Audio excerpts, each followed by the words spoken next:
ತಾಳಿಕೋಟಿ ಪಟ್ಟಣದಲ್ಲಿ ಶಾಸಕ ನಾಡಗೌಡರಿಂದ ಹೃದಯಸ್ಪರ್ಶಿ ಸೌಹಾರ್ದ ಇಫ್ತಾರ ಕೂಟ. ನಾವು ಒಂದಾಗಿದ್ದೇವೆ, ಸೌಹಾರ್ದದಿಂದ ಇದ್ದೇವೆ, ನೀವು ಕೂಡ ಹೀಗೆಯೇ ಇರಿ ಎಂಬ ಸಂದೇಶವನ್ನು ತಾಳಿಕೋಟಿ ಪಟ್ಟಣದ ಜನತೆಗೆ ಸಾರುವ ಐತಿಹಾಸಿಕ ಸೌಹಾರ್ದ ಇಫ್ತಾರ ಕೂಟ ಕಾರ್ಯಕ್ರಮ ಪಟ್ಟಣದ ತರಕಾರಿ ಮಾರುಕಟ್ಟೆ ಆವರಣದಲ್ಲಿ ಶನಿವಾರ ಸಂಜೆ ಜರುಗಿತು. ಕರ್ನಾಟಕ ಸಾಬೂನು ಮತ್ತು ಮಾರ್ಜಕ ನಿಗಮದ ಅಧ್ಯಕ್ಷರು ಹಾಗೂ ಮುದ್ದೇಬಿಹಾಳ ಮತಕ್ಷೇತ್ರದ ಶಾಸಕರಾದ ಸಿಎಸ್ ನಾಡಗೌಡ ಅಪ್ಪಾಜಿ ಅವರ ವತಿಯಿಂದ ಪವಿತ್ರ ರಮಜಾನ್ ಮಾಸದ ಅಂಗವಾಗಿ ಹಮ್ಮಿಕೊಂಡ ಈ ಸಾಮರಸ್ಯದ ಸೌಹಾರ್ದ ಇಫ್ತಾರ ಕೂಟದಲ್ಲಿ ಹಿರಿಯ ಪತ್ರಕರ್ತರಾದ ಜಿಟಿ ಘೋರ್ಪಡೆ, ಜಾಮಿಯಾ ಮಸೀದಿ ಅಧ್ಯಕ್ಷ ಖಾಜಾ ಹುಸೈನ ಸಗರ, ಮುಖಂಡರಾದ ರೋಷನ್ ಡೋಣಿ, ಶಿವರಾಜ್ ಗೊಂಡಕನಾಳ, ಇಬ್ರಾಹಿಮ ಮನ್ಸೂರ ಅವರು ಮಾತನಾಡಿ, ನಾವೆಲ್ಲರೂ ಒಂದಾಗಿ ಪ್ರೀತಿ ಮತ್ತು ವಿಶ್ವಾಸದಿಂದ ಬಾಳುತ್ತಾ ದೇಶ ಕಟ್ಟುವ ಕೆಲಸವನ್ನು ಮಾಡೋಣ.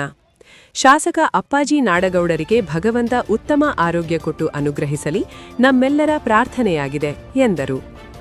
ವೇದಮೂರ್ತಿ ಮುರುಗೇಶ ವಿರಕ್ತ ಮಠ, ಮುಸ್ಲಿಂ ಧಾರ್ಮಿಕ ಮುಖಂಡ ಸೈಯದ್ ಶಕೀಲಾ ಅಹಮದ್ ಖಾಜಿ, ವಿವಿ ಸಂಘದ ಅಧ್ಯಕ್ಷ ವಿಸಿ ಹಿರೇಮಠ ಸಮಾರಂಭದ ಸಾನ್ನಿಧ್ಯ ವಹಿಸಿದ್ದರು.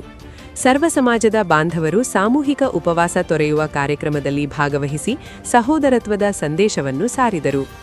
ಕಳೆದ ಕೆಲವು ವರ್ಷಗಳಿಂದ ಶಾಸಕರು ಹಮ್ಮಿಕೊಳ್ಳುತ್ತಾ ಬಂದಿರುವ ಇಂತಹ ಸೌಹಾರ್ದ ಕೂಟಗಳ ಕುರಿತು ಮೆಚ್ಚುಗೆ ವ್ಯಕ್ತಪಡಿಸಿ, ಮುಂದಿನ ದಿನಗಳಲ್ಲಿ ಇದೇ ರೀತಿ ಎಲ್ಲರೂ ಒಂದಾಗಿ ಇದಕ್ಕಿಂತಲೂ ಹೆಚ್ಚು ವಿಜೃಂಭಣೆಯಿಂದ ಎಲ್ಲ ಹಬ್ಬ ಹರಿದಿನಗಳನ್ನು ಆಚರಿಸೋಣ ಎಂಬ ಅಭಿಪ್ರಾಯವನ್ನು ತಿಳಿಸಿದರು. ಶಾಸಕ ಅಪ್ಪಾಜಿ ನಾಡಗೌಡರನ್ನು ತಾಳಿಕೋಟಿ ಮುಸ್ಲಿಂ ಸಮಾಜದ ವತಿಯಿಂದ ಸನ್ಮಾನಿಸಿ ಗೌರವಿಸಲಾಯಿತು. ಸನ್ಮಾನ ಸ್ವೀಕರಿಸಿ ಶಾಸಕರು ಭಾವುಕರಾಗಿ ಮಾತನಾಡುತ್ತಾ, ನಿಮ್ಮೆಲ್ಲರ ಪ್ರೀತಿ, ವಿಶ್ವಾಸ ಹಾಗೂ ಸಹಕಾರದಿಂದ ನಾನು ಈ ಕೆಲಸವನ್ನು ಮಾಡುತ್ತಿದ್ದೇನೆ. ಭೂಮಿ ಮೇಲೆ ಇರುವಷ್ಟು ದಿನ ಒಳ್ಳೆಯ ಕೆಲಸಗಳನ್ನು ಮಾಡೋಣ. ಮರಣ ಯಾವಾಗ ಬರುತ್ತದೆಯೋ ನಮಗೆ ಯಾರಿಗೂ ಗೊತ್ತಿಲ್ಲ. ಈ ಜೀವನ ಎಂಬುದು ಒಂದು ಪ್ರಯಾಣ ಮಾತ್ರ. ನಾವು ಶಾಶ್ವತವಾಗಿ ಇಲ್ಲಿ ಇರಲಿಕ್ಕೆ ಬಂದಿಲ್ಲ. ಈ ಜಾಗೃತ ಪ್ರಜ್ಞೆ ಸದಾ ನಮ್ಮಲ್ಲಿರಬೇಕು. ಈ ಸೌಹಾರ್ದ ಕೂಟ ಯಶಸ್ವಿಗೆ ಸಹಕರಿಸಿದ ಎಲ್ಲರಿಗೂ ಕೃತಜ್ಞತೆಗಳನ್ನು ಸಲ್ಲಿಸಿ ಅಭಿನಂದಿಸುತ್ತೇನೆ ಎಂದರು. ಕಾರ್ಯಕ್ರಮದಲ್ಲಿ ಸರ್ವ ಸಮಾಜದ ಗಣ್ಯರು, ಮುಖಂಡರು, ಶಿಕ್ಷಣ ಸಂಸ್ಥೆಗಳ ಮುಖ್ಯಸ್ಥರು, ವ್ಯಾಪಾರಸ್ಥರು, ನಾಡಗೌಡರ ಅಭಿಮಾನಿಗಳು, ಪತ್ರಕರ್ತರು ಹಾಗೂ ಅಪಾರ ಸಂಖ್ಯೆಯಲ್ಲಿ ಮಹಿಳೆಯರು ಭಾಗವಹಿಸಿದ್ದರು. ವರದಿಗಾರರು ದೇವು ಕೂಚಬಾಳ, ಡಿಕೆ ನ್ಯೂಸ್ ಕನ್ನಡ, ತಾಳಿಕೋಟಿ. ಅಧ್ಯಕ್ಷರಾದಂತಹ ಸನ್ಮಾನ್ಯ ಶ್ರೀ ಅಪ್ಪಾಜಿ ನಾಡಗೌಡರು ಮೊದಲಿನಿಂದಲೂ ಬಹಳಷ್ಟು ವರ್ಷಗಳಿಂದ ಅವರು ಸಹ ಇಂಥ ಒಂದು ಇಫ್ತಾರದ ಕಾರ್ಯಕ್ರಮಗಳನ್ನು ಆಯೋಜಿಸ್ತಾ ಬಂದಿದ್ದಾರೆ. ಈಗಾಗಲೇ ಮುದ್ದೇಬಿಹಾಳಲ್ಲೂ ಸಹ ಇಂಥ ಒಂದು ಸೌಹಾರ್ದಯುತವಾದಂತಹ ಒಂದು ಕಾರ್ಯಕ್ರಮ ಅವರು ಆಯೋಜಿಸಲಾಗಿದೆ. ಇವತ್ತು ತಾಳಿಕೋಟಿ ಪಟ್ಟಣದಲ್ಲಿ ಈ ಒಂದು ಕಾರ್ಯಕ್ರಮವನ್ನು ಅವರು ಹಮ್ಮಿಕೊಂಡಿದ್ದಾರೆ. ಈ ಕಾರ್ಯಕ್ರಮದಲ್ಲಿ ನಾವೆಲ್ಲರೂ ಅವರೊಂದು ಪ್ರೀತಿಯ ಒಂದು ಆಮಂತ್ರಣವನ್ನು ಸ್ವೀಕರಿಸಿ ಇಲ್ಲಿ ಆಗಮಿಸಿದ್ದೇವೆ. ನಾನು ಮೊಟ್ಟ ಮೊದಲಿಗೆ ಈ ಶುಭ ಸಮಾರಂಭದ ಆರಂಭವನ್ನು ಪವಿತ್ರ ಕುರಾನಿನ ಪಠಣ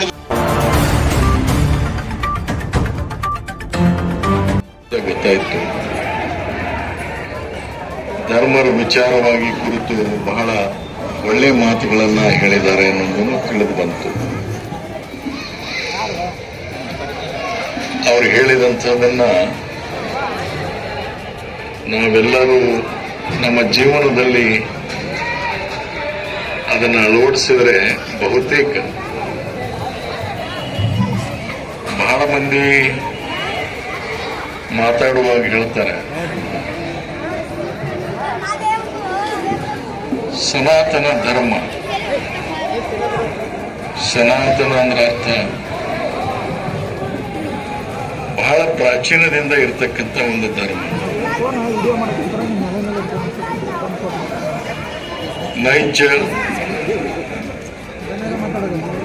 ಸತ್ಯ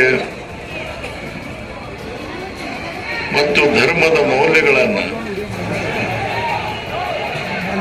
ನಾವೇನು ಪಾಲನೆ ಮಾಡ್ಕೊಂತ ಬಂದಿದ್ದೀವಿ ಯುಗ ಯುಗಗಳಿಂದ, ಅದಕ್ಕೆ ನಾವು ಸನಾತನ ಧರ್ಮ ಅಂತ ಹೇಳ್ತೀವಿ ಅಂತ.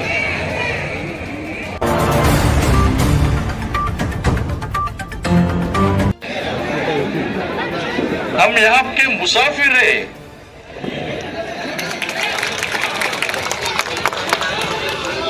चंद दिन यहाँ रह कर जाने हमारा काम है और कुछ नहीं. हम उसका इशारे पे नाचते हैं, इधर इशारे पे हम काम करते हैं. हमारा जिंदगी जो बिताते हैं उसका इशारे पे हम बिताते हैं. तो तो आज का ये दिन का इफ्तिहार जो भी किया है उसने किया है और कोई नहीं किया है।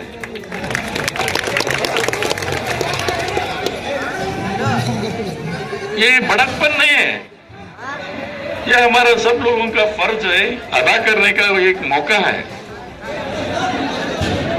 इसलिए रमजान आप लोगों को मुबारक हो। ನಾ ಜಾಸ್ತಿ ಹೇಳಲಿಕ್ಕೆ ಹೋಗೋದಿಲ್ಲ ಏನು ವಿಷಯಗಳನ್ನ, ನಾವು ಶಾಂತಿಯನ್ನ ನೆಲೆಸ್ತಕ್ಕಂಥದ್ದು ಬಯಕೆಯನ್ನು ಇಟ್ಕೊಳ್ಳೋಣ. ನಮ್ಮ ಪ್ರಾರ್ಥನೆಗಳು ಭಗವಂತನಲ್ಲಿ ಯುದ್ಧವನ್ನು ನಿಲ್ಲಿಸಲಿಕ್ಕೆ ಮಾಡತಕ್ಕಂಥದ್ದು ಇವತ್ತಿಂದ ಪ್ರಾರಂಭ ಆಗಲಿ ಅನ್ನುವಂಥದ್ದು ನನ್ನ ಬಯಕೆ. ತಮ್ಮೆಲ್ಲರಿಗೂ ಶುಭವಾಗಲಿ. ತಮ್ಮ ಬಾಳು ಮುಂದೆ ಬರುವಂತಹ ದಿವಸದಲ್ಲಿ ಆ ಭಗವಂತ ನಿಮಗೆ ಹೆಚ್ಚಿನ ಶಕ್ತಿ ಕೊಡ್ಲಿ, ನಿಮಗೆ ಆರೋಗ್ಯ ಕೊಡ್ಲಿ, ಮಕ್ಕಳಿಗೆ ಸುಖ ಕೊಡ್ಲಿ, ಒಳ್ಳೆ ಸಂಸ್ಕಾರವನ್ನು ಕೊಡ್ಲಿ ಅನ್ನುವಂಥ ಮಾತನ್ನು ಹೇಳಿ ನನ್ನ ಮಾತನ್ನು ನಿಲ್ಲಿಸ್ತೇನೆ.